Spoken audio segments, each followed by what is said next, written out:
100,000 decorations, 1 million lights. Home after home of holiday obsession. Wow. I'm Lance Bass, and tonight we're stepping into Christmas with the most outrageous holiday displays you've ever seen. We're gonna meet the most dedicated, the most obsessed Christmas fans, including property brother Drew Scott with his house-turned-holiday bakery. We get a little holiday obsessed. And others who are equally, if not more, obsessed. I put snow on everything. There's 60,000 ornaments. This took me more hours than I ever want to admit. This is HGTV's Outrageous Holiday Houses. Next on Outrageous Holiday Houses. Takes me about 300 hours worth of setup. This took me more hours than I ever want to admit. Wow. There's around 65,000 lights. We're keeping the electric company happy. Elves have invaded the space. I've given away almost 20,000 candy canes a season. My favorite item's my candy cane dispenser.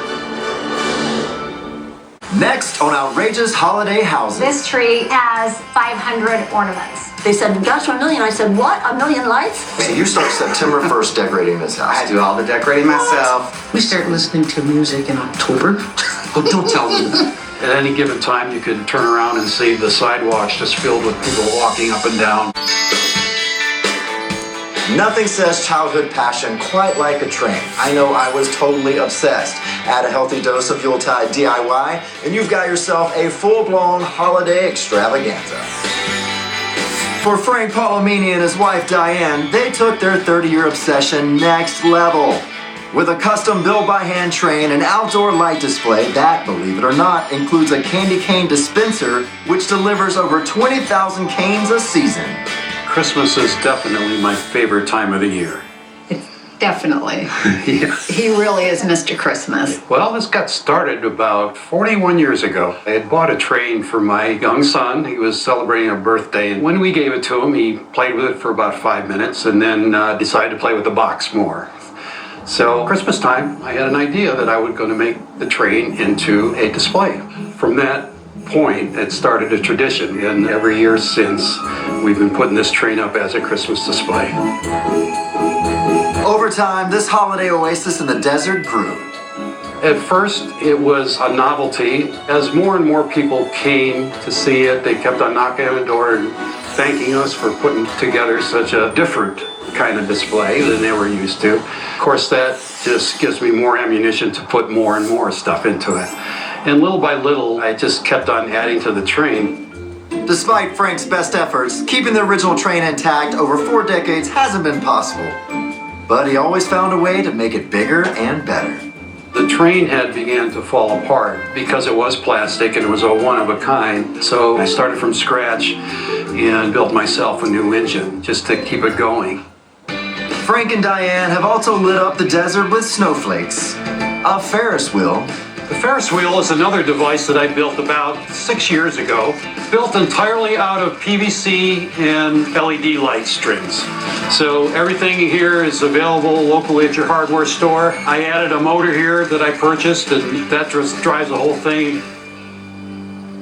This is actually my favorite device right here, my candy cane dispenser, because we give away thousands of candy canes every day during the season, and I needed to find a way to distribute those candy canes. And the way it works, there is a sensor that senses candy canes are low, and what'll happen is that when the train passes under here, that sensor will pick up, and it should stop here and actually start dispensing candy canes.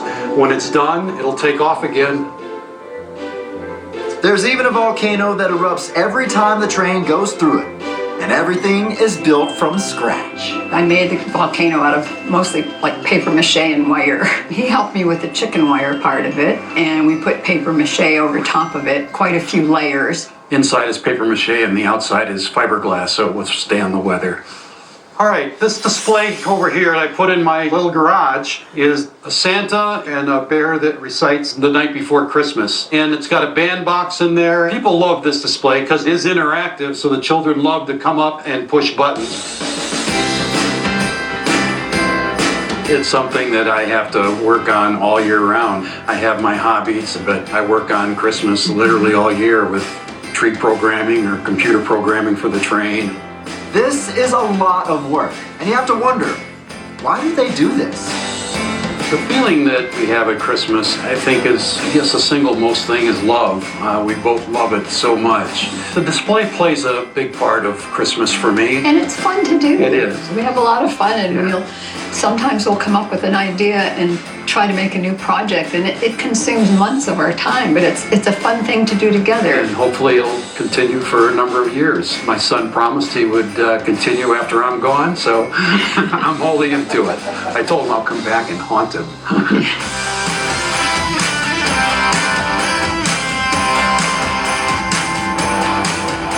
Some may call it an obsession, some may call it crazy. We call it incredible.